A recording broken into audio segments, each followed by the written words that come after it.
पिछले वीडियो में हमने बाज़ ऐसे इक्वेशन देखे थे जो एग्ज़ाम में आने के चांसेस ज़्यादा है। आज के इस वीडियो में हम केमिकल इक्वेशन को मोर इन्फॉर्मेटिव कैसा कर सकते हैं उस चीज़ को देखेंगे। याद रखें, केमिकल इक्वेशन के अंदर हमारे को फार्मूला दिया जाता है। फार्मूले से हमें ये नहीं पता होता कि कंपाउंड जो आप ले रहे हैं या तो वो लिक्विड स्टेट में है या फिर सॉलिड स्टेट में है या फिर गैसियस स्टेट में है। इस चीज़ को बताने के लिए आप फिज़िकल स्टेट्स को केमिकल इक्वेशन के अंदर रिप्रेजेंट करते हैं। वो किस तरह करते हैं?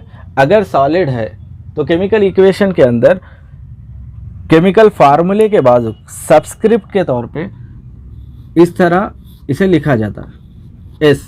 जब एस लिखा जाए तो वो सॉलिड होगा, जब एल लिखा जाए तो वो लिक्विड होगा, जब जी लिखा जाए तो वो गैस होगा, और ए क्यू अगर लिखा जाए तो याद रखें जब भी आप ए क्यू देखेंगे तो वो वाला कंपाउंड वाटर के अंदर मिक्स किया गया है। इस चीज़ को आप आइडेंटिफाई करेंगे।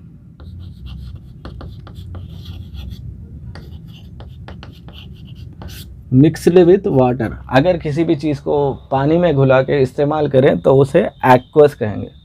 केमिकल इक्वेशन के अंदर कोई भी कंपाउंड के नीचे HCl फॉर सपोज ऐसा दिया जाए तो आप इससे ये मालूम कर सकते हैं कि HCl वाटर में डिज़ोल्व किया गया है। तो याद रखें, physical states 4 solid, liquid, gases, ये 3 फिज़िकल स्टेट्स हैं। और केमिकल इक्वेशन के अंदर हम इन 4 चीज़ों को इस्तेमाल करके लिखेंगे।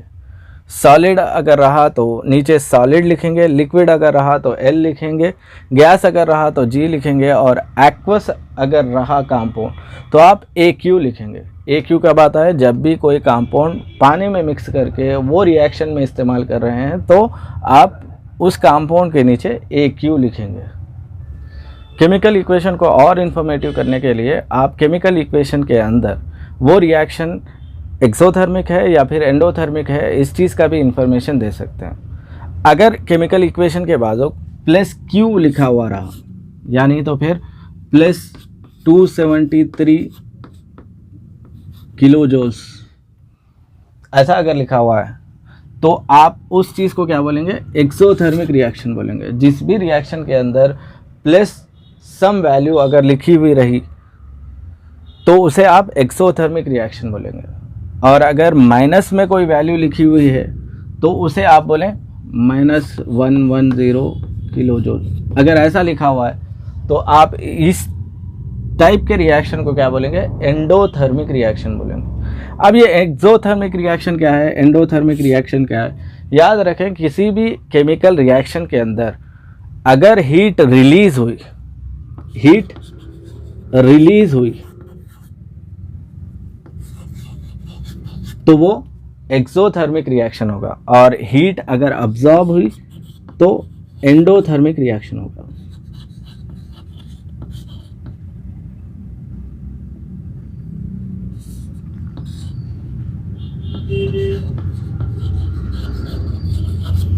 हीट रिलीज हुई जैसे कि मतलब फर्स्ट एक्टिविटी में हमने देखा था कि कैल्शियम ऑक्साइड जब आप वाटर में मिक्स करेंगे तो आपको बीकर गर्म दिखेगा।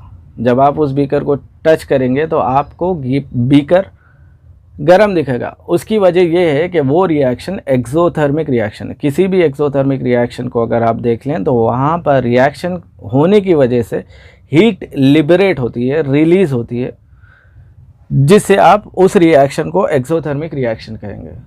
और एंडोथर्मिक रिएक्शन ऐसा रिएक्शन जिसके करने की वजह से हीट अब्जॉर्ब हो जाए उसे एंडोथर्मिक रिएक्शन कहते हैं। अगर आप यूरिया अपने हाथ में लें और अपने हाथ को पानी के अंदर रखें तो यूरिया पानी में घुल जाएगा और आपको हाथ ठंडा महसूस होगा। इसकी वजह ये होगी कि वो एंडोथर्मिक रिएक्शन है। वहाँ पर जो एटमॉस्फेयर में अवेलेबल हीट है वो रिएक्शन करने के लिए इस्तेमाल की जाएगी, जिसकी वजह से आपको कूलनेस महसूस होगी। याद रखें, अगर हीट रिलीज़ हुई केमिकल रिएक्शन में तो आप उसे एक्सोथर्मिक रिएक्शन कहेंगे, और हीट अब्जॉर्ब हुई तो उसे आप एंडोथर्मिक रिएक्शन कहेंगे।